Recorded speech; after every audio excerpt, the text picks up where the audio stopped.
I've often heard the word rainbow bridge tossed around. People who have animals who cross, they say that they've crossed the rainbow bridge.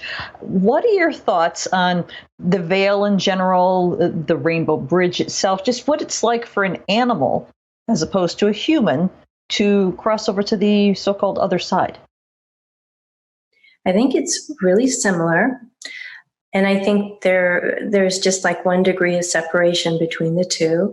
I think the veil, when I hear that, it reminds me of that Rumi quote that I'm totally butchering right now. So I'm just paraphrasing it. But it goes something to the effect of our task is not to seek for love, merely to seek the barriers we have built against it.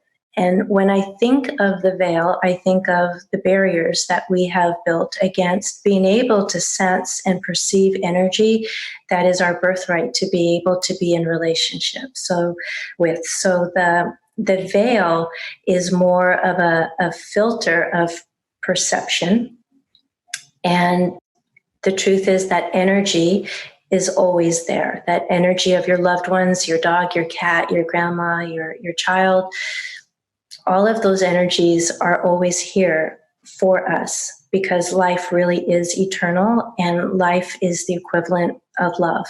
And love is always everlasting. So then that Rumi poem comes up to mind because the barriers and the filters, the armoring that we have put up within our heart is the thing that makes it harder to move through, to be actually able to have access to that. So when you work on being able to let go of our conditioning that we all have built up inside of us, it helps us to be able to perceive with all of our senses instead of simply our logical mind.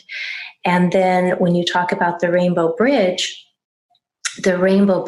is the activation of an energy that joins both realms. So the earth realm combined with the energy on the other side. And that it's a spectrum of light, because really we're describing a spectrum of light that maybe in our earthly way of being in the world, it's really hard to perceive, and it's in fact invisible. But once they cross over and they are on the other side, they then go ahead in an even more heightened way than they did when they were in their body, use the language of emotions and all of our senses in its heightened form to be able to get our attention. So the veil is the limitation of perception, and the bridge actually is the thing that joins both sides. All right, perfect. Thank you.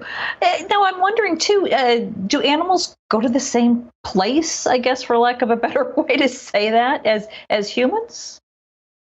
I believe they do. I've always been able to tap into them, and I work as a psychic medium as well.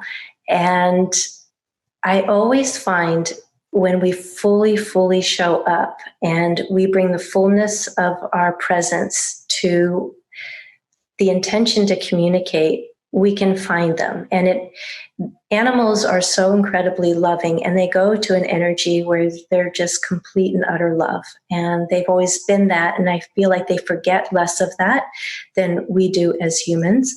But very much when we pass on as well, we go into a field of energy that's pure love and pure potential and pure light. And they go to the same place. All right. Well, you just mentioned that you're a psychic medium, so I'm sure you're quite aware that people that you're reading for, they want proof. They want signs that you're actually talking to somebody that they know and that they're hearing things that you could not know. Is it the same with animals?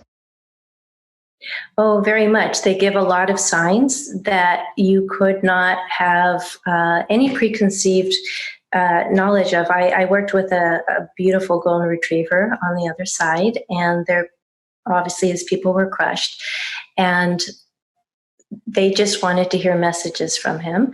And I heard the word or words Lake Tahoe.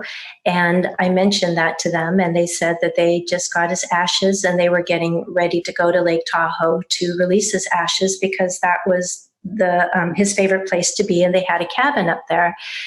And then they asked me if I could tell them if there was any animals that happened to be with him, and they wanted to know if his other dog was there, that their other dog that had crossed over. But instead I saw a cat, and I mentioned the cat, and they said that they didn't know about the cat, but this cat was standing side by side with a dog that was the dog's best friend that had crossed over, and the cat had gone missing and nobody had been able to find it. And the dog and the cat had been reunited, which is in that reading. That's how they found out that the kitty had actually crossed over. And the very next thing I heard was that they wanted to know if they had found, grandparents and loved ones on the other side. And somebody on the call was actually quite young. And I got pulled into her energy. She was in on the call, so she was listening, but not the primary person I was reading for.